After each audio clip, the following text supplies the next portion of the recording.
미국은 지금 연휴예요. 오늘부터 월요일날 독립기념일이 있어가지고요.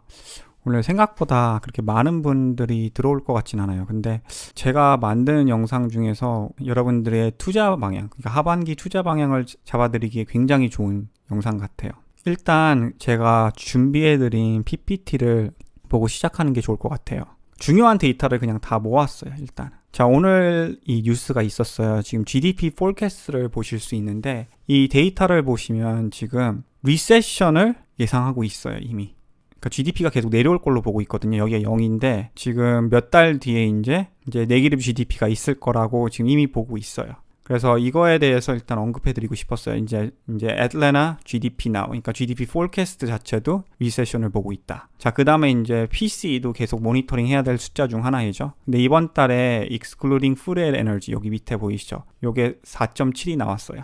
약간의 좋은 점이 있는 걸 말씀해드리면 약간은 내려오고 있기는 해요. 그러니까 푸드랑 에너지를 빼면요. 근데 그냥 PC를 보시면 지난달이랑 지금 약간 비슷한 상태이죠. 앞으로 계속 PC도 계속 내려가는지 확인하시는 게 중요해요. 왜냐하면 최근에 이게 그래도 조금 내려가서 금리 인상 확률이 0.25%가 그래도 더 내려갔어요. 올해 말까지. 그러니까 원래 3.5를 예상했었는데 3.25가 된 상태이죠. CPI를 봐볼 텐데 요거는 지금 내려가진 않았어요. 아직까지는 거의 고점 상태이고 지금 8에서 8.6 사이에 있다고 보시면 되는데 이것도 내려오는 게 굉장히 중요해요. 최근 여기 보이시죠? 최근 라이브 커머더리 프라이스를 보시면요. 저 데이터 자체가 좀 느리잖아요. 근데 최근 한 달 동안 봤을 때 크루드도 한 달 동안 좀 내려왔고 내추럴 가스는 많이 내려왔고요. 콜 이런 것 에너지 가격들이 좀 내려오고 있어요. 그만큼 지금 연준이 수요를 금리 인상함으로써 경제를 눌림으로써 지금 죽이고 있어요. 그래서 그것 때문에 어느 정도 임팩트를 지금 받고 있다고 보시면 되고요. 또 음식이랑 뭐 럼버,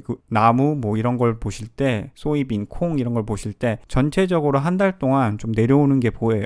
지금 그나마 시장이 대폭락을 안 하고 좀 지탱해주는 이유가 인플레이션이 조금씩 하락하고 있다. 하지만 실적은 안 좋게 나오고 연준이 계속 타이팅하는 상태다라고 보시면 돼요. 그래서 그 밸런스 레벨을 지금 조금 찾는 중이라고 생각하시면 될 것 같아요. 이제 5월 인플레이션을 전체적으로 봤을 때 지금 보시면 오일이랑 아직 에너지 프라이스가 많이 올랐는데 제가 방금 보여드렸죠. 여기서 에너지 가격이 좀 내려갔다고요. 그래서 이게 조금 임팩트를 받으려면 사실 걸리긴 해요. 바로 이게 게스 프라이스에 나타나진 않지만 그래도 다음 달 아니면 다다음 달에는 조금 그 임팩트가 있지 않을까라고 생각을 해요.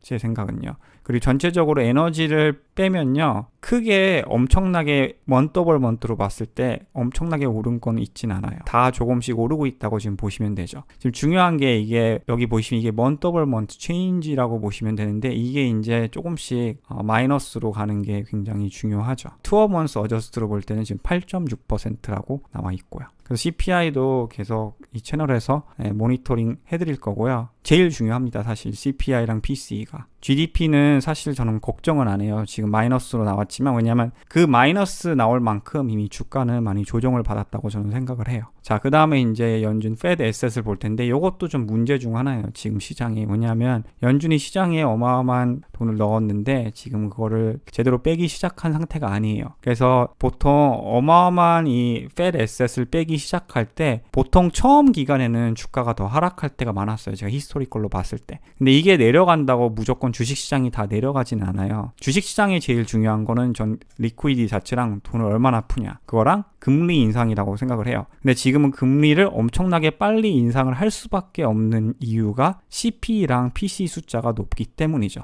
연준이 이미 얘기를 했잖아요. 인플레이션 잡는 게 리세션이 오더라도 제일 중요하다고요. 그러면은 연준은 지금 매파, 헛기시 해줄 수밖에 없는 상태이고 그거의 임팩트를 시장이 단기적으로는 조금 더 받을 거를 저는 예상하는 게 좋을 것 같아요. 그래서 오늘 금리 인상을 확률을 봤을 때 조금 내려왔어요. 그래도 3.25까지 내려왔잖아요.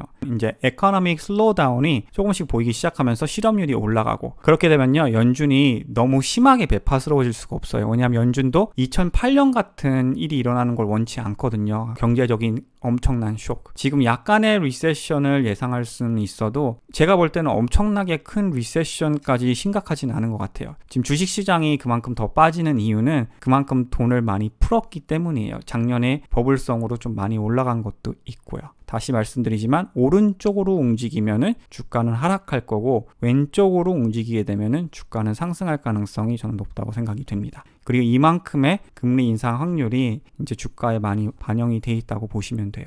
완전히 다 돼 있지는 않지만요. 자, 그래서 이게 제일 중요한 것 같아요. 그러니까 forward P를 봤을 때 5월 17일로 봤을 때는 forward P가 17이 평균이었어요. 자, 지금 주가가 하락해서 제가 따로 계산을 했어요, 여러분. 지금이 딱 이 레벨이에요.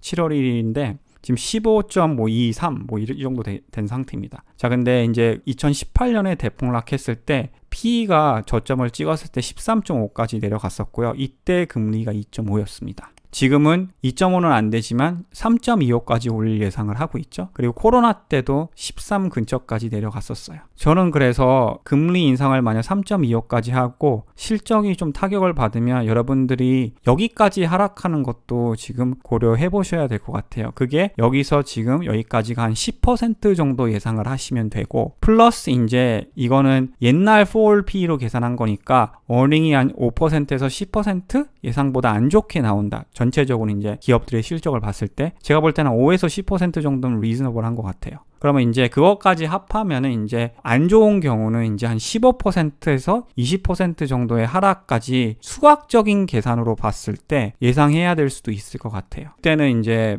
스테이블 금리고 금리를 안 올리는 상태가 되니까 이 정도면은 그래도 거의 바닥 근처가 아닐까라는 게 제 의견이에요. 자, 그래서 여러분들도 아시지만 굳이 지금 서둘러서 투자하실 필요는 없다고 생각하는 게 제 의견이에요. 왜냐하면 인플레이션이 내려오는 게 보여도 고점을 찍고 내려올 때도 주가가 하락한 적이 보통 더 많아요. 여기서도 보시면 여기 내려올 때 여기서 이만큼 하락했고 여기서도 내려올 때 약간 더 하락했어요. 아니면 횡보하던지 여기서도 내려올 때 주가가 좀 더 내려왔었어요, 사실. 그래서 내려오는 게 보이기 시작할 때는 크게 반등을 해줘요. 준비하셔야 돼요. 인플레이션이 나아지면서 연준의 타이트닝이 멈추기 시작을 하면요, 갑자기 주식시장이 크게 반등할 가능성도 있거든요. 세컨 해프에 하반기에 그거를 준비하시는 것도 저는 중요하다고 생각해요. 그러니까 주식시장이 계속 어떻게 풀리고 전쟁도 어떻게 풀리고 중국 봉쇄도 어떻게 풀리고 그리고 코로나 바이러스도 어떻게 풀리는지 여러분들이 잘 준비해야 된다는 거죠. 자, 그래서 이제 섹터 퍼포먼스를 한번 볼까요? 반년 동안 이제 데이터를 이제 정리해 봤는데 섹터 퍼포먼스로 봤을 때 에너지가 지금 보시면 20%, 그리고 전체적으로 다른 주식들은 별로 퍼포먼스가 안 좋은 걸 보실 수 있어요. 에너지 주식이 또 사실 최근에 좀 내려가고 있어요. 그래서 좀 걱정이긴 한데 여러 가지 전문가의 의견들을 봤을 때는 아직도 많이 저렴하다고 말씀하시는 분들이 많아요. 수요가 아무리 내려가더라도 에너지는 계속 쓸 수밖에 없다 라고 말씀하시는 전문가들이 저는 더 많이 본 것 같아요. 에너지가 고점을 찍고 이제 무조건 내려온다고 말씀하시는 분들보단요. 아무튼 에너지 주식이 퍼스트 해프 퍼포먼스는 제일 좋았고 보시다시피 기술주가 제일 많이 하락했죠. 컨슈머 사이클리컬, 뭐 커뮤니케이션 서비스, 구글, 뭐 페이스북 이런 있는 주식들도 하락을 하고요. 그래서 뭐 이거는 어느 정도 다 아실 거라고 보고 이제 인디비주얼 스탁 레벨로 봤을 때 어마어마하게 기술주가 많이 하락을 했죠. 사실 장기 투자하기에는 기술주가 제일 좋은데 또 반대로 보면 인플레이션의 기간에서는 기술주가 제일 투자하기 안 좋은 환경이라고 보시면 돼요. 그래서 보시면 심각한 건 엔비디아는 48% 하락을 했고 AMD 47%, 테슬라랑 아마존은 둘 다 36%씩 P가 높은 주식들이 더 많이 하락을 했어요. 전체적으로 볼 때. 메다 여기 안 나와 있는데 이것도 50% 정도 하락을 했고요. 어마어마하게 하락을 했습니다. 그리고 은행주 뱅크 오브 아메리카, JP 몰겐도 30%, 25%씩. 보시다시피 헬스케어가 지탱해줬고 에너지 주식이 잘 상승을 했고 그리고 전쟁 때문에 디펜스 섹터가 전체적으로 잘 올라갔다고 보시면 돼요. 하지만 보잉은 내려갔죠. 왜냐하면 지금 적자 기업인 상태니까요. 수익 좋은 주식이 전체적으로 잘 올랐어. 반도체 주식들 빼군요. 근데 반도체 주식 같은 경우는 예상 실적이 워낙 안 좋을 걸로 보기 때문에 유난히 이번에 더 많이 하락한 것 같습니다. 특히 이번 한두 달 동안 진짜 엄청나게 하락을 했어요. 네, 근데 반도체는 조금 경기를 타는 섹터이긴 하지만 경기가 조금씩 다시 회복이 되면요, 또다시 어마어마한 상승 여력이 있는 섹터라고 보시면 될 것 같아요.